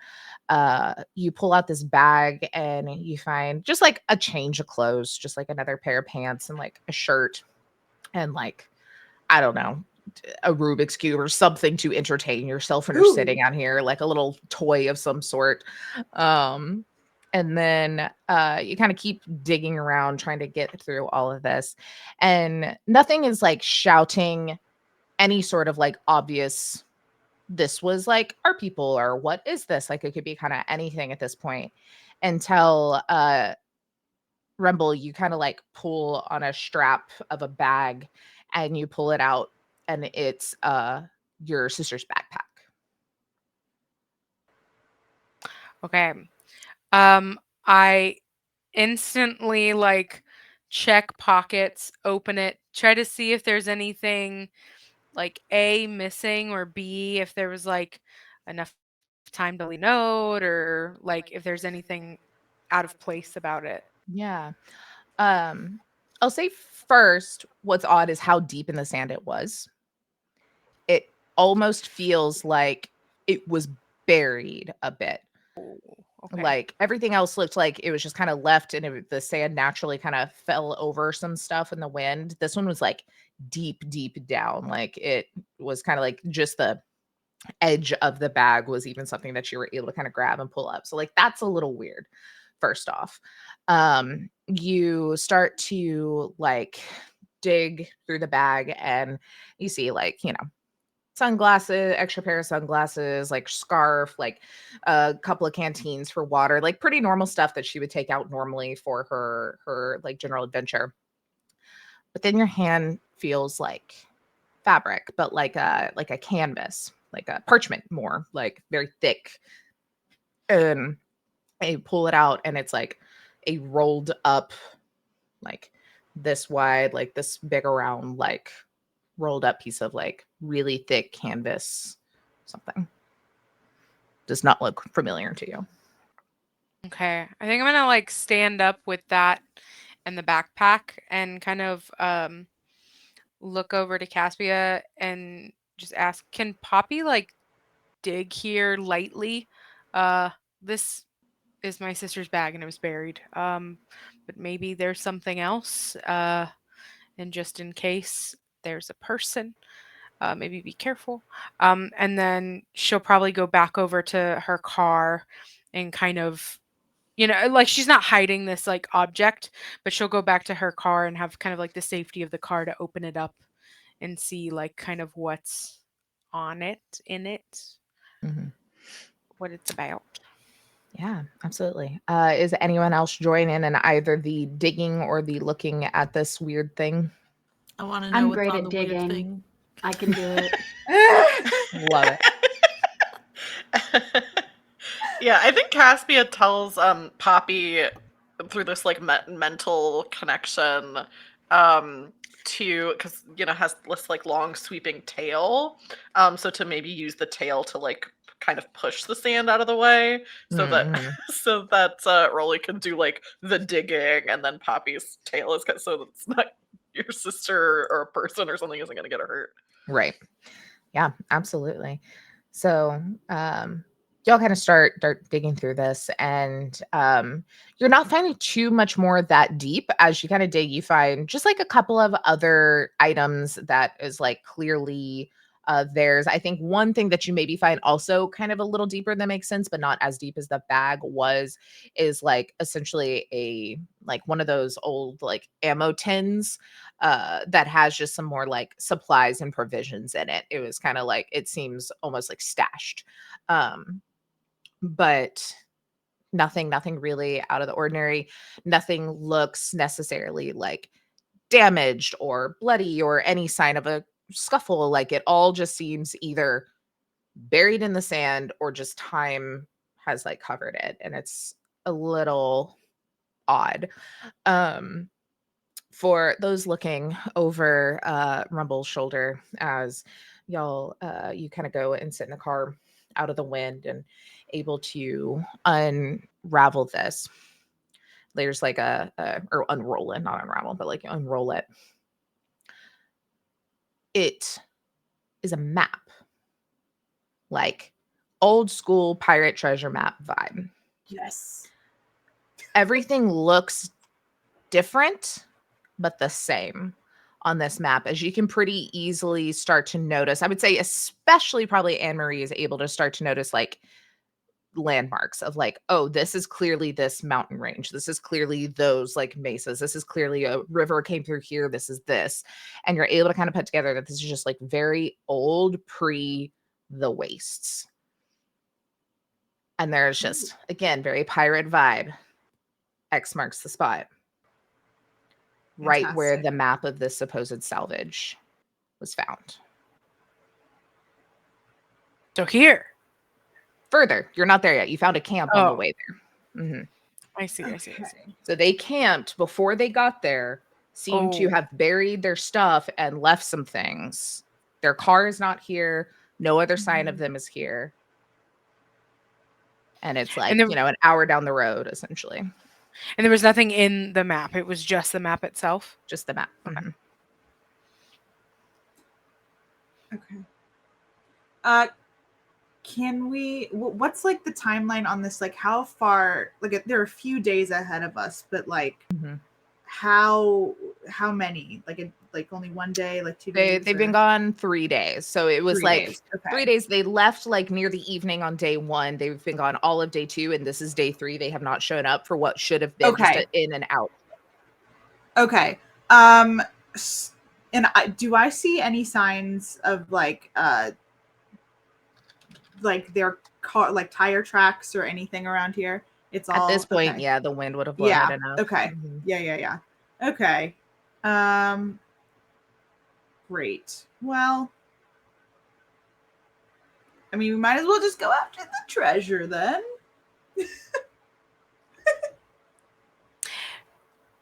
Quick question: is there any like We've been playing Minecraft too much. Is there any like arrows? Like I'm thinking of like the skeletons, how you like kill one of the skeletons and then there's just like arrows left. Like, is there signs of like there was like some kind of like battle-y thing Ooh, right great here? question. No No, spare and I arrows. think we We could kind of pick up yell that out as Rolly and Poppy and Caspia are kind of digging through stuff. Like they no weird foul play seems to be Okay. obvious. There's no creepers around. No Right, are we creepers. gonna Yeah. are we gonna explode it on the sand's gonna cave in? Yeah. No hidden TNT a few blocks That's how underneath. you get into the treasure. The sand caves in on Yeah. you. Yeah, you got to be careful not to hit that Yeah, the button. You gotta walk trigger around it. switch. Yeah, you got to dig down Redstone, around God it. damn. Okay. You All right. Well, look if there's this nothing else over. we need, I'm getting back in the car.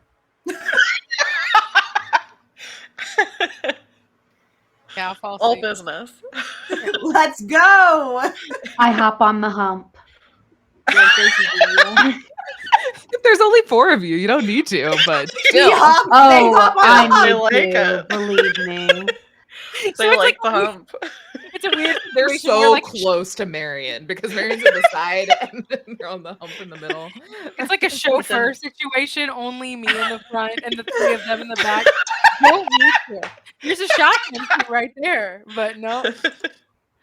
The real shotgun seat is on the top of the car, though. Oh, that's true. That's Oh, true. yeah, that's I true. like to think that like Anne Marie's sitting in the back seat behind the passenger and has like scooted the passenger seat up and kind of laid it down so they can just stick their like feet up and like just Absolutely. stretch. That's exactly what it is. Yeah, I'm making the most of the space. Yeah. Well, you got to with those bazoingas. Yeah, I need my boobs do need room to breathe. This is true. And So- I need boobs to breathe. So What a This is mood. also true. You all hop in the car and onto Poppy and look at this X marks the spot, matching it up with this map of the supposed salvage that was uncovered by the sands. And you start taking off. And after just a few moments, you are out from behind this big mesa kind of rock outcropping where the camp was, obviously gathering supplies and whatever things that they had left you can throw in the trunk and like have with you as well. And you kind of come around the edge and you see in the distance, coming very, very, very quickly at you, a huge fucking sandstorm. That one that you had noticed earlier, Anne Marie has built and built and built, and y'all are driving right in its path. And that is where we will close episode 1 of Lust and Dust, as you have a pirate treasure map, a sandstorm in tow, and we are all thirsty as hell. and we True. all put sunglasses over our eyes and drive into the sunset. We'll be good. But yay, with that, y'all, thank you so much for playing. Everybody that came to hang out, thank you so much for hanging out. Come back next week. We'll do this all again. We'll see what happens. We'll see where this missing team is, maybe. We'll see what this treasure is, maybe. They got to survive a sandstorm and whatever is within it first. So, because remember, And this is a I'm only magical going to get place. hornier. So What a How mood. horny can it get? Let's This was find level out. 1, now Yeah. level 2. We're gonna Going. get there. We're gonna get there.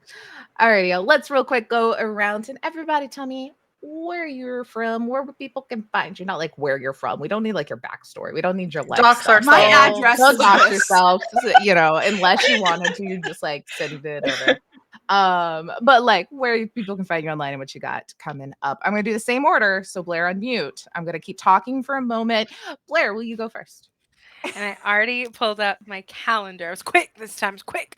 Hi, I'm Blair _ Canadian Moose all over the place. Thank you so much for letting me be involved in this. And this has been fantastic. And I can't wait to see where this story goes. It's gonna be good. You can normally find me over on High Shelf Collective. That's where I hang out a lot of the time. and then sometimes on Lost Caravan, and then now here. So let me see my calendar of what I have coming up. Next not this Saturday, but next Saturday, over on High Shelf. So how many years Taylor has it's been like a 2-year long campaign. We've had a long hiatus, Christmas but 2021, I think, was our first yeah. episode. Yeah. It's kind of a part of the HSC combined origin story, but we've been playing a Mass Effect game called Omega Tales. It is a cyberpunk red hack that Casey, Gavin, and Taylor have all worked on, and it's fabulous and it's wonderful. But it's our last episode next Saturday, so it's kind of bittersweet. Literally, this is kind of like what brought me and my partner together. So I'm like a little like heartbroken about it. It's been one of my favorite games I've ever played in. And I might be getting married in it, so we'll see. Or it might just be really sad. So who knows? But yeah, it's been a great time. So definitely come check that out. Um, Even if you have no idea what's going on, we got a TikTok. You can check it out. There's plenty of hilarious clips of what all's Yeah. gone down. That crew is just a clusterfuck of just whatever. It's amazing. Um, but yeah, so that's what I have. I think that is the only thing currently. Um, yeah, maybe we have some more. I'm gonna say it here, so I'm manifesting. Maybe we have some more Nova over on Lost Caravan coming up soon. Nothing set in stone, but we're talking about things this month, so definitely come back for that because it needs to happen. But yeah, other than that, that's all I have kind of going right now. There's more stuff in the works, so follow me on social media if you want to see what I'm doing, and then yeah, come hang out over on High Shelf Collective too. It's a great time, great time. But thank you so much. I love all of you. This has been amazing, and I can't wait for us to keep going. This has been super fun. So thank you so much. Yeah, fun. The same one. Or listen, go over to Taylor. Hello, I have been Taylor and Caspia. You can find me online pretty much everywhere, roll for Felicity. But especially you can find me online on Twitch, twitch.tv/roll for Felicity, where I also stream TTRPG stuff. Mila says, will I ever be Taylor again? Maybe. Maybe you'll have to see. Um, but yes, I stream over on Twitch, over on Roll for Felicity. Actually, tomorrow afternoon, 2 p.m. Eastern, I have a stream that I'm optimistically calling a new podcast that I'm doing, even though it's just video. I'll probably be uploading the VODs to YouTube. I don't know if I'm going to do it as an audio version. That's called Over the Table. And it's basically people coming on and talking about different like TTRPG stories from Reddit, and then also people are submitting stories.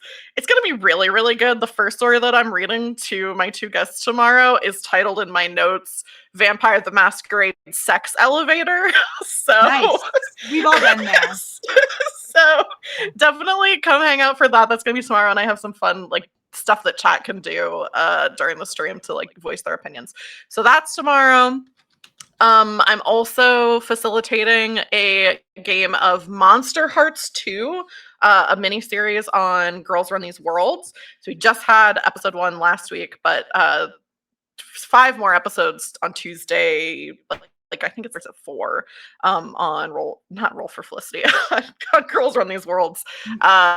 Season 2, it's a college Monster Hearts game. It's really, really fun. And they made a deal with a fae in the premiere episode that they're going to cause 4 couples to fall in love. Otherwise, Nice. one of them has to leave the college and never return. Better be gay. Yeah, it's gonna be gay. And then the last thing that I'll say is I've been producing Vampire the Masquerade Blood Tax streams for Take Your Roll, and I've also been guesting as a nasty little Nosferatu, who is also gay. So that's what I've got going on. Wonderful. Listen, go over to Kian. Hello, everybody. My name is Kian. You can find me on the interwebs at uptight_chiffon, uptight-chiffon, just depends on where you're at. this has been an absolute delight. I am so very excited to continue this game. I will be here next week as well for the first episode of Project Reach Extraction that Harp is going to be running here on Entropy Emporium. Very stoked about that. I'm a recurring cast member over on Lost Caravan. I am part of the Fabula Ultima campaign, Fatal Ascension, which I play a little lad, and I have a girlfriend that I'm saving, and I'm trying to romance a dragon. So the goal is to be a little throuple by the end of the campaign. I'm also in the YouTube series for Old Gods of Appalachia over on Lost Caravans. That's going to be dropping on YouTube relatively soon, I believe. I don't actually know. Once a month, I'm on Singularity Roleplay, playing Gay Camp. It's our slasher flick taking place at a queer camp. As Blair said, fingers crossed, Nova might be coming back down the pipeline. We're really excited about it. I've got another project that I can't yet talk about that I am super stoked as it starts rolling. I'm over on Exquisite Corpse Presents. They're going to be doing a YouTube series playing the Splice system, which came out late last year. So that's going to be very fun. I think that those are all the games that I'm in currently. I may or may not have quite possibly my own campaign that I am working on. This is the first time I'm saying it on stream, but I gotta have some responsibility and ownership of it. So we're gonna see what happens, but I do have something coming up in the works that I am hoping to debut sometime this year within the next couple months. So keep an eye on social medias. That's where you will hear about it first. That's me. Beautiful. I forgot that I ran this for 2 seconds. Let's go over to Layla. We gotta had to call these. Hi, I'm Layla. You can find me going to the gym, eating chicken nuggets. Hell yeah. I'm also on Twitter if you want to follow me on there. I don't post a lot right now. Haven't really been on Twitter. And it's been nice to not be on Twitter, if I'm being completely honest with you. But I'm just out here being hot and gay. So catch me out in these streets. And that's it. Love it. Let's then go up to Ashton. What is going on, Power Bottoms? Thank you so much for watching my Minecraft Let's Play. I've been Ashton, and you can follow me on Twitter at popsicle_Mike, and you can follow me anywhere on the internet at popsiclemike. That includes Twitch, where lately I've just been streaming me playing Marvel Snap, but every time I lose a round, I do a shot. So that's really fun. So check that out at popsiclemike.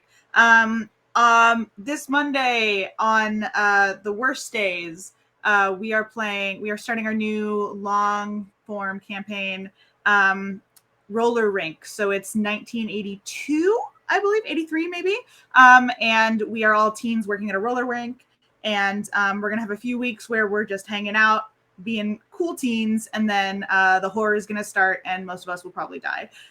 So go check that out, The Worst Days. Oh God, what else do I do? A lot of things. I have a podcast called Friday Night Fights. Nights with the Case is Friday Night Fights. It's about King Arthur. He's a dumb himbo. I wrote the whole thing, and also we may or may not be wrapping writing season 2. It's been a while, but you know what? We're gonna do it anyway. So you can check that out. I follow it on Twitter at FKF Tweets to see updates.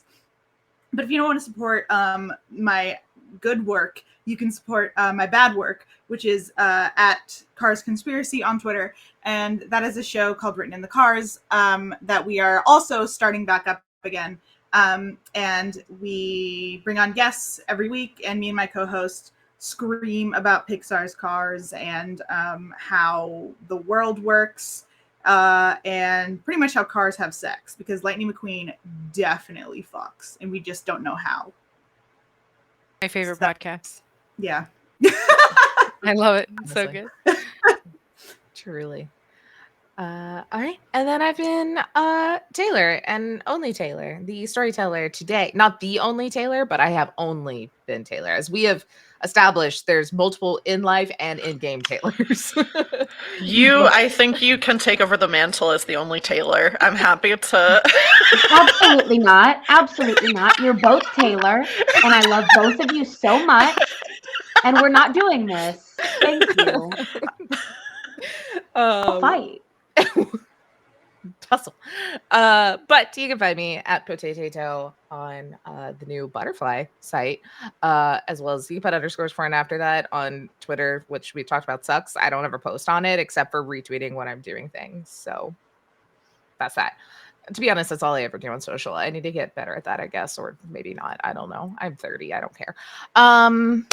What else do I have going on though? Obviously, this will be every Friday. So come back for that and see what all fun we get into. Like Blair said, I have Mass Effect next Saturday. Every other Saturday, I am also over on Fabula Ultima with Kian on the Lost Caravan. You can also find me every other Monday on Lost Caravan playing Lancer. We are starting our second arc, new planet, same fucking assholes that we are. It's going to be very fun. Come hang out for that. As well as every other Wednesday, I'm in Beacon on High Shelf Collective, though. Beacon Arc 1 is donezo. We finished that, but we have Beacon Bites coming up that you can find me being in. In the original campaign, I am just a little guy. In this new one, I am an absolute massive fucking guy. Very different vibes. It's going to be very, very fun.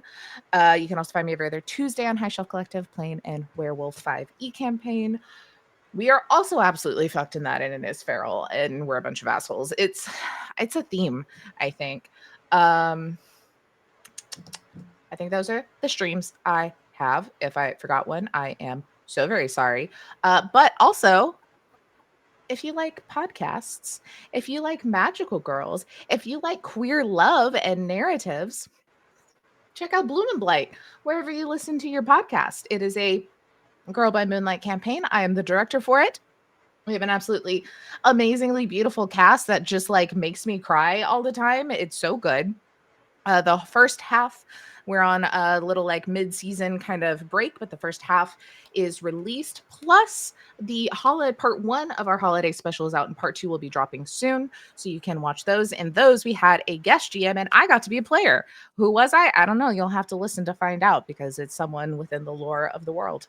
It was absolutely very, very much fun. We also have Garden Club, which is just us talking about it in between. So there's a lot of fun stuff to listen to there. So you check that out.